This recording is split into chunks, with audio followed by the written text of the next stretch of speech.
திண்டுக்கல் கடந்த மே 24, 25 தேதிகளில் மிக எழுச்சியோட நடைபெற்றது.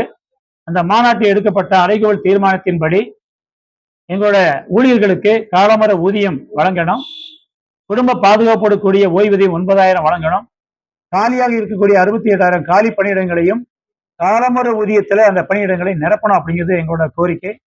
இது போக எங்களுடைய ஒரு பல்வேறு கோரிக்கைகளை முன் வச்சு அதுக்கான மகஜர் 40 அம்ச கோரிக்கைகளை இந்த மாநாட்டில் தீர்மானமா நிறைவேற்றி மாண்புமிகு எங்கள் துறை அமைச்சர் அவர்களிடமும் மாண்புமிகு நம்முடைய மரியாதைக்குரிய எங்களுடைய சமூக நலத்துறை இயக்குனர், இணை இயக்குனர், செயலாளர் அவர்களிடமும் அந்த மகஜரை வழங்கி இருக்கிறோம்.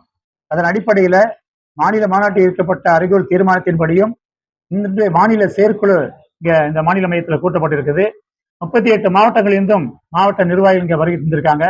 இந்த மாவட்ட செயற்குழு மாநில செயற்குழு எடுக்கப்பட்ட அந்த முடிவின்படியும் எங்களுடைய வாழ்வாதார கோரிக்கைகள், அது போக இந்த அரசாங்கம் திமுக அரசாங்கம் கடந்த தேர்தல் கால வாக்குறுதியில கொடுத்த வாக்குறுதியை தான் நிறைவேற்றியும் நாங்க சொல்லிட்டு இருக்கோம். கடந்த வாக்குறுதி என்ன சொல்லிங்கன்னா, சத்துணவு ஊழியர்களுக்கு கழக ஆட்சி அமைந்தவுடன் காலமர ஊதியம் வழங்கப்படும், அவங்களுக்கு ஓய்வூதியம் குடும்ப பாதுகாப்போடு வழங்கப்படும் அப்படின்னு சொல்லி காலி பணிகள் நிரப்பப்படும் சொல்லியிருந்தாங்க.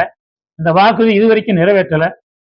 அப்ப தேர்தல் வாக்குறுதிகளை மாண்புமிகு தமிழக முதல்வர்கள் நிறைவேற்றி தரக்கோரியும் எங்களுடைய மாநில மாநாட்டுக்கப்பட்ட அறைகோல் தீர்மானத்தின்படியும் மிக விரைவில் நிறைவேற்றி தர வேண்டும் என்று வலியுறுத்தி பல்வேறு கட்ட இயக்கங்களை 2 கட்டம் நடத்தி இருக்கிறோம். அதுல முதல் கட்டம் அனைத்து சத்துணவு அங்கன்வாடி ஓய்வூதிய கூட்டமைப்பு சார்பாக இந்த ஓய்வூதியத்தை வழங்கணும் என்று சத்துணவு சங்கம் இணைந்து மாநிலம் முழுக்க கடந்த மாதம் 9ஆம் தேதி மாநிலம் முழுக்க மாவட்ட தலைநகரில் ஆர்ப்பாட்டம் நடத்தினோம்.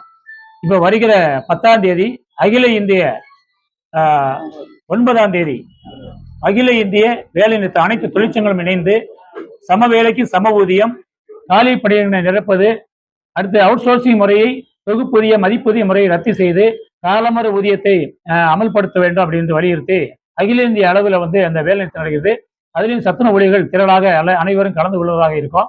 அது போக இங்க மாநில மாநாடு தீர்மானத்தின்படி இந்த மாநில செயற்குழுவின் முடிவின்படியும் வருகிற ஆகஸ்ட் 28ஆம் தேதி சென்னையில் வைத்து எங்களுடைய கோரிக்கை, தலையாய கோரிக்கை, அதாவது காலமர ஊதியம் சத்துணவு ஊழியர்களுக்கு வழங்குவது, குடும்ப பாதுகாப்போடு கூடிய ஓய்வூதியம் 9,000 வழங்குவது, 68,000க்கு மேலான காலி பணியிடங்களை காலமர ஊதியத்தில் நிரப்புவது. இப்ப தற்காலிகமா 3,000 ரூபாய் சம்பளத்துல வெறும் சமையல் உதவியாளர்களை மட்டும் 8,997 நபர்களை மட்டும் பணியமர்த்ததாக ஒரு உத்தரவு போட்டு இன்னைக்கு அதன் ஆயத்த பணிகள் போயிட்டு இருக்கு. இப்ப இருக்கக்கூடிய காலி பணியிடங்கள்ல அதாவது மிக குறைவான சொற்பமான பணியிடங்களை நிரப்புறது, அதுவும் தொகுப்பூதிய முறையில 40 வருஷம் போராடி வந்த அந்த போராட்டத்தை பின்தள்ளி மீண்டும் தொகுப்பூதிய முறையில பணியமர்த்துவது வன்மையாக நாங்கள் கண்டிக்கிறோம். இந்த காலமர ஊதியத்துலதான் அந்த காலிப்பணி நிரப்பணும் என்பதை வலியுறுத்தி சென்னையில் வருகிற 28/8/2025 அன்று அனைத்து ஊழியர்களும் அந்த எதிர்ப்பு தெரிவிக்கும் விதமாக கருப்பு உடை அணிந்து காத்திருப்பு போராட்டம் நடத்துவது என்று இன்றைக்கு தீர்மானிக்கப்பட்டுள்ளது.